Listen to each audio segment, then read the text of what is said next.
I'm Katie Joe, co-owner of Black Spruce Dog Sledding. I've made this video for you guys to give you some important tips about what to wear on our tours and how all of the pieces are supposed to fit together. This information should be really helpful for when you come to Alaska and go not only dog sledding, but maybe go out to watch the northern lights or go out for a wintertime walk. To get started, let's talk about base layers. I'm going to go from toe to head and explain what I'm wearing or what I'm doing and why. So the first thing is socks. A lot of people come to us and have multiple socks on their feet. Don't do this. You just need one pair of really warm, nice socks.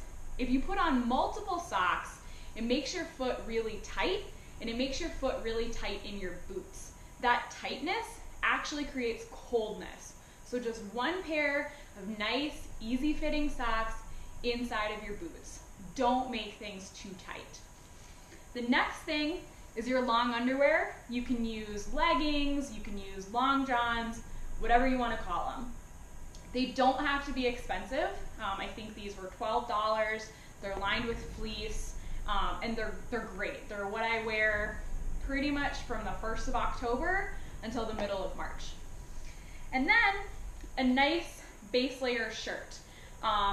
This company specializes in outdoor gear, but you don't have to spend a lot of money on this shirt either. Just something nice, long sleeve, have a high collar. You don't want your collar to dip down too low or you're going to create a cold spot. Notice that all of my layers are nice and tight. They need to be tight so that you can fit all of this other stuff over the top. The last thing I'll say about your base layers is that if you have long hair like I do, it's a really good idea to put that into braids, put it back and put it in something that's down low, and we'll talk about why later. Now for mid layers. Start with your sweatpants. It's really, really important that you're wearing sweatpants or pajama pants and not blue jeans. These are cold, they're stiff, and they don't provide any insulation. So don't do that. All right? These are nice, fleecy, warm pants. Again, not very expensive. I want to show you guys too, I'm going to tuck my shirt into my sweatpants. The more tucking and overlapping you can do, the better. That's going to help keep you nice and warm. Along with that, I should mention, with the long underwear and the socks, see that my socks are under these long underwear. You don't want your socks over the top of the leggings or it'll get bunchy in there. So you're going to get the nicest, tightest, best fit if you have your socks against your leg, then your long underwear over those. I've got my sweatpants here, and I've got my long sleeve shirt inside of my sweatpants. Next, I'm going to choose a sweatshirt. Nice, warm, thick sweatshirt. You want a pullover and not a zip up. The zippers create a cold spot.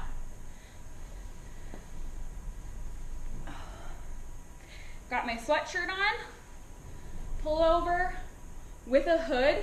Hoods really come in handy when you're out there. They help block the wind and just help keep in more heat on your head.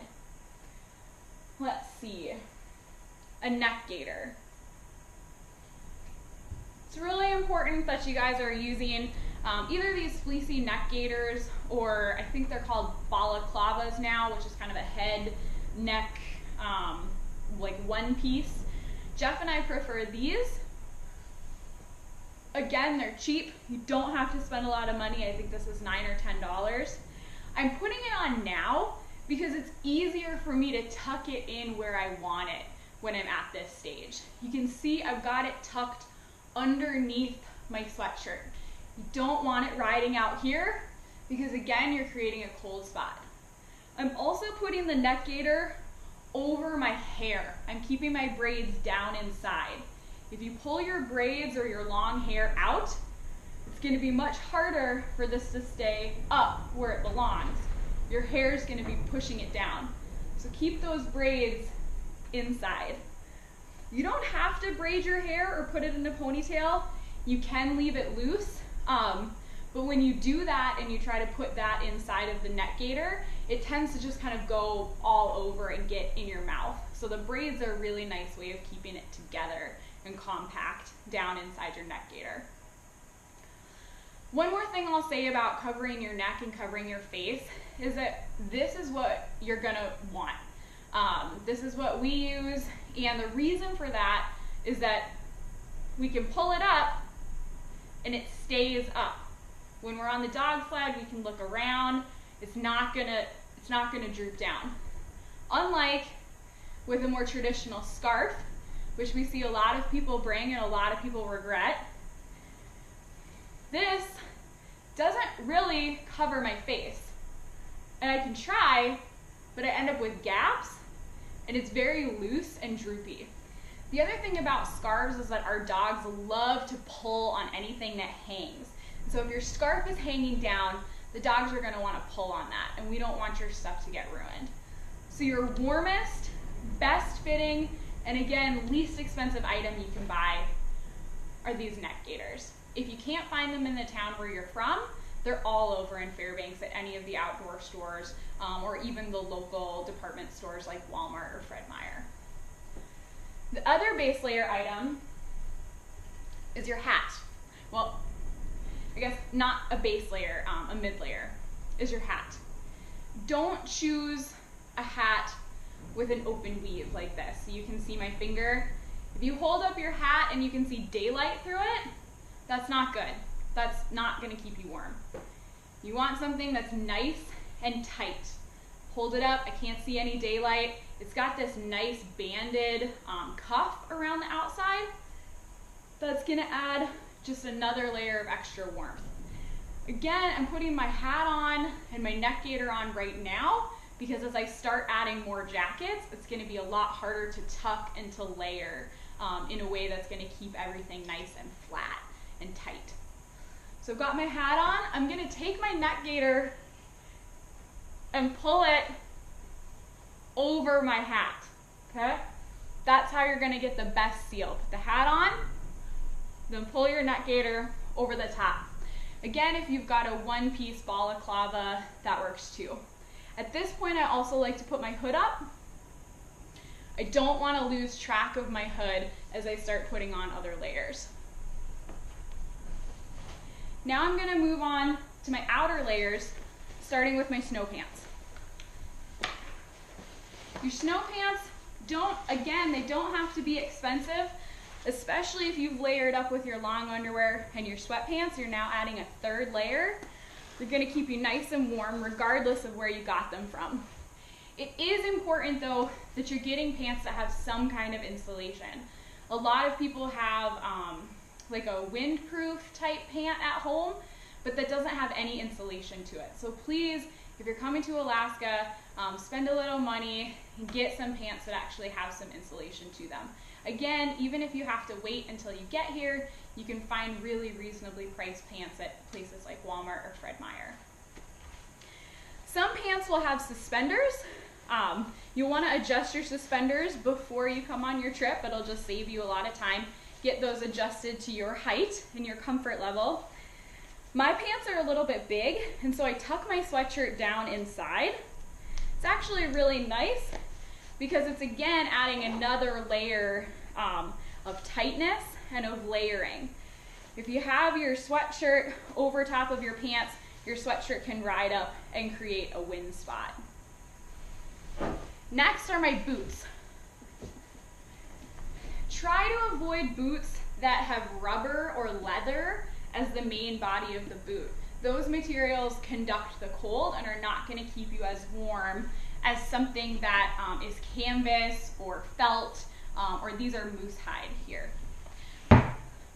Boots can be expensive, not going to lie about that. So if you don't have the money or the interest in updating your boots to something that are really warm, then just wear your hiking boots to our place, and we actually have an overshoe that we can put over the boots that you bring.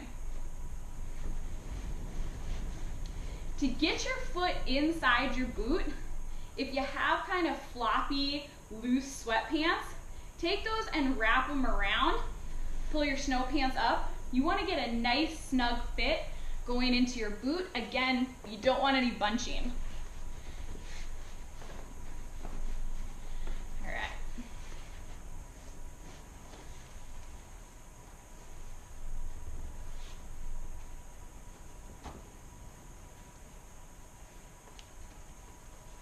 All right, I've got one boot on. I'm going to take my snow pants, put your snow pants over the top of your boot.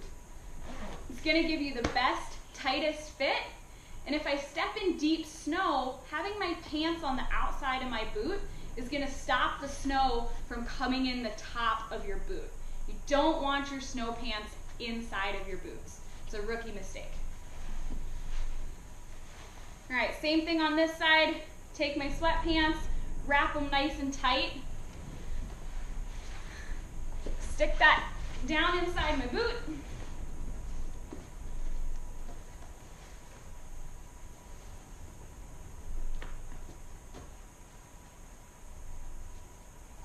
Taking my snow pants, going over the top of that boot. Starting to get hot. Now it's time for jackets. This I call a base layer jacket, even though it's on the outer part of your body. It's a nice, fluffy, comfortable, warm, soft jacket. I love it.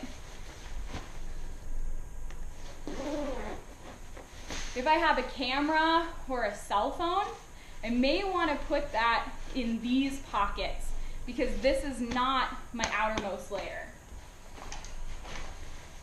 If you can keep those electronics closer into your body, an inside pocket like this one, it's going to really help to keep those batteries warm. If you put your electronics on an outside pocket, like on this jacket, they're going to freeze up and probably die before your tour is over. Now the reason that I wear two jackets is because this one, the puffy one, is my insulative layer. Like I said, it's really warm and it's really comfortable, but it's really soft. My dogs are wild. When they jump on me, I don't want them to rip my jacket. So I protect that jacket with this harder external layer. This jacket is also a great wind block. It's made of a really tough, durable material. Couple more things, we're almost ready to go outside. As you're putting your jackets on, if you've got hoods, great. The more hoods, the better. All my hoods up right here.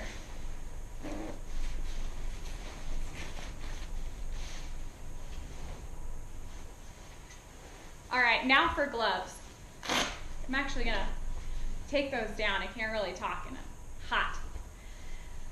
For gloves, it's super important that you have a nice base layer glove. I don't like that word. I don't like the word base layer because you're not gonna wear these under your other gloves, and we'll talk about that in a second. But if you look for them in the store, they're called base layer gloves. These are tight, but they're also really warm. This is, again, a place where you could spend quite a bit of money on these. And at first it seems like it's silly because you could also go to Walmart and buy these little guys for 99 cents a piece. And they're nice and tight, right? The problem is that they're not warm at all. They have that big open knit weave, a lot like what our hat had when we were looking earlier and we could see the light coming through it. Don't be tempted into buying those. Spend the money. These are $20 to $40 for a pair, but they're awesome. You'll find that you'll actually wear these more during our tour than you'll wear a big warm mitten. And the reason for that is that we're gonna let you try and harness the dogs, and that has a lot of webbing and strapping that you need to be able to hold on to and maneuver. There's also a lot of snaps on the gang line, and so when you put your dog's harness on, you're gonna have to snap them into the gang line.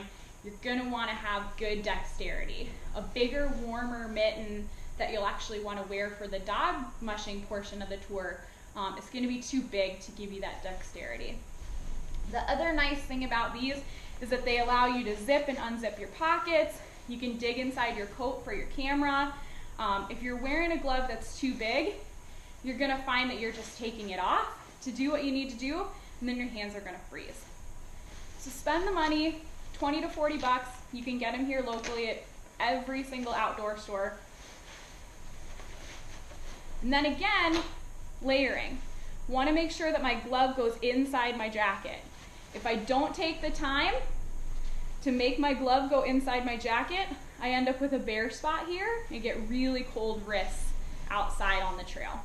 So take the time, make sure your jacket's going over your gloves. Then you can zip up. You're ready to go outside and meet the dogs, and take pictures, and learn how to harness them. When you're done harnessing the dogs, and it's time to go on the ride, you'll want a pair of nice warm mittens. Again, stay away from these. They're made of yarn, they look cute, but they're not that warm. As soon as you start riding on the dog sled, the wind is gonna come in these, so scrap those. Spend the money, get some really nice, warm, durable mittens. Mittens, mittens, mittens. Don't be tempted to get gloves. These are good as gloves because they give you dexterity. Something big like this, if you get it in a glove, even though it has fingers, it's not going to give you dexterity.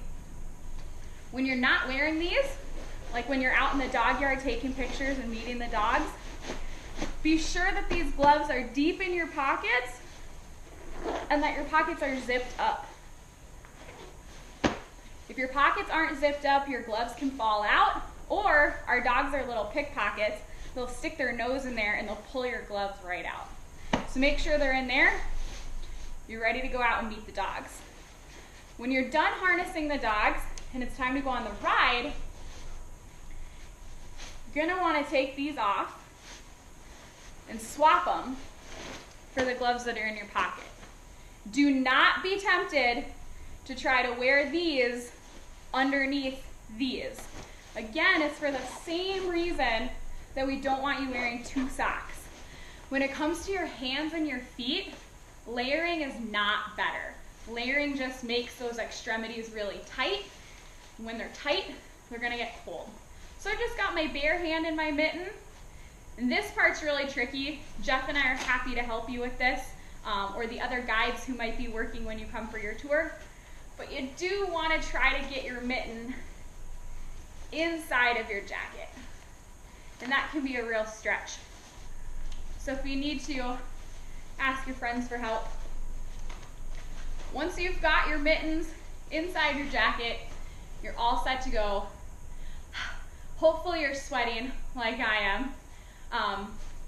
Enjoy your tour. Thanks.